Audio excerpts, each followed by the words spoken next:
Assalamualaikum warahmatullahi wabarakatuh. Selamat pagi semuanya. Salam sejahtera bagi kita semua.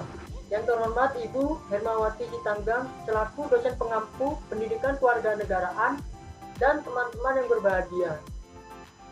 Di sini kelompok kami akan membahas pelanggaran dan hak kewajiban dengan kasus penculikan anak di Palembang didalangi pecatan TNI dan gagal viral di media sosial. Nama anggota kelompok 7. Yang pertama ada Romadion Rahadiansyah dengan NIM 2021 10 10 11 64. Yang kedua ada Siti Maisaro dengan NIM 2015 10 90 10 32. Yang ketiga ada Elisa Febriana dengan NIM 2017 10 30 10 46. Yang keempat ada M. Babin Alvan dengan NIM 18 19 10 20 11 28. Yang kelima ada Oifa Yasa Amanda dengan NIM 2017 10 30 11 00. Di sini kami akan membahas dengan 6 topik, yaitu yang pertama ada analisis kasus, yang kedua akar penyebab terjadinya, yang ketiga ada siapa yang melakukan pelanggaran, yang keempat yaitu hak siapa yang dilanggar, yang kelima yaitu bentuk pelanggaran, yang keenam yaitu solusi untuk mencegah dan menanggulanginya.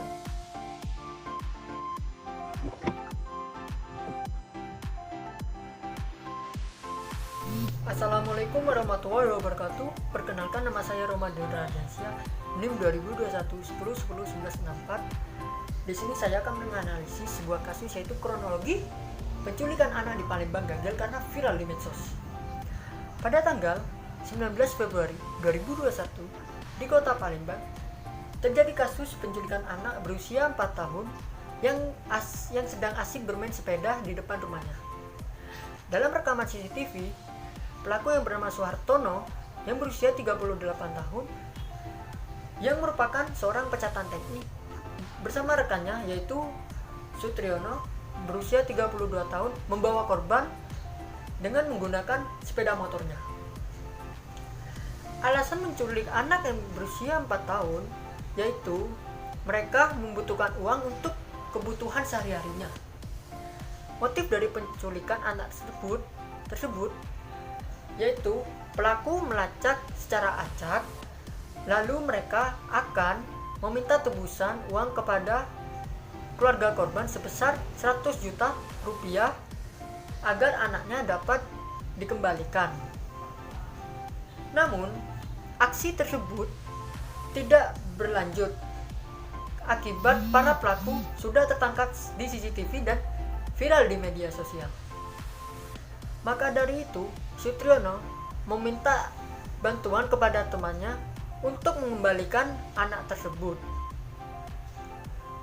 Mengetahui hal tersebut, temannya menghubungi pihak kepolisian dan mengaku bahwa menemukan kondisi korban di pinggir jalan yang tangannya diikat dan matanya tertutup. Sehingga polisi menangkap Sutriono di rumahnya. Setelah menangkap Sutriono, petugas mendapatkan informasi jika Suhartono juga ikut terlibat. Hanya beberapa waktu dari penangkapan Sutriono, polisi mendapatkan lokasi keberadaannya.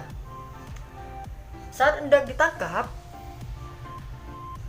Suhartono yang sedang berada di rumah mertuanya menyadari kedatangan polisi.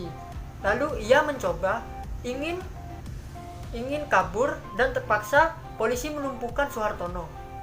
Yang pertama, saya akan menjelaskan tentang akar penyebab permasalahan pelanggaran tersebut terjadi.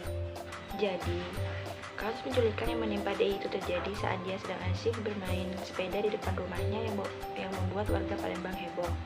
Penculikan itu terjadi pada Jumat tanggal 19 bulan 2 tahun 2021. Dalam rekaman kamera pengawas atau CCTV, pelaku membawa korban kabur menggunakan sepeda motor.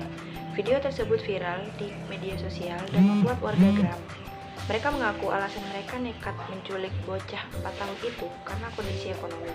Mereka membutuhkan uang untuk kehidupan sehari-hari. Dalam kasus penculikan anak yang dilakukan oleh pecatan TNI ini, Yang melakukan pelanggaran HAM adalah Suhartono 38 tahun dan Sutriyono 32 tahun. Dan hak warga negara yang dilanggar adalah seorang anak berusia 4 tahun karena tidak mendapatkan perlindungan baik dari pihak berwajib maupun dari lingkungan sekitar. Perlindungan anak telah diatur dalam Undang-Undang 1945 Pasal 28B yang menyatakan setiap anak berhak atas keberlangsungan hidup, tumbuh dan berkembang serta berhak atas perlindungan dari kekerasan dan diskriminasi. Dari berita tersebut terdapat sebuah bentuk pelanggaran berupa penculikan anak yang masih berusia 4 tahun dengan inisial DI. Penculikan anak ini dapat meresahkan masyarakat sehingga menimbulkan suasana yang kurang harmonis. Oleh sebab itu, banyak orang tua yang akan was-was ketika anaknya akan bermain di halaman sekitar ataupun di lingkungan sekitar rumahnya. Tidak berhenti di situ, pelaku juga meminta tebusan sebesar 100 juta pada orang tua korban. Nama saya Siti Meisharoh, tim 2015 1090 1032 dari kelompok 7. Cara menanggulangi upaya pencegahan serta solusi dalam kasus penculikan adalah dari sisi pelaku dan juga sisi korban. Dari sisi pelakunya itu adalah menetapkan perundang-undangan tentang perlindungan Komnas HAM dan lain sebagainya untuk mencegah terjadinya kekerasan terhadap penculikan anak. Untuk mengatasi kemiskinan dalam kasus penculikan adalah dengan menanamkan rasa percaya diri kepada pelaku untuk tetap mencari pekerjaan yang halal. Dari sisi korbannya, itu bisa dicegah melalui penanaman etika, serta moral serta didik, dan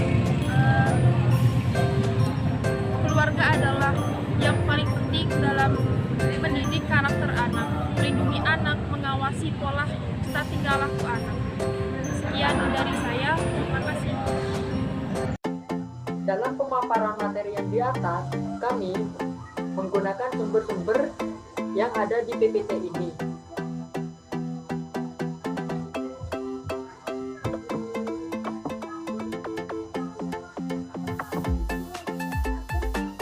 Sekian dari kelompok kami, kurang lebihnya mohon maaf. Wassalamualaikum warahmatullahi wabarakatuh.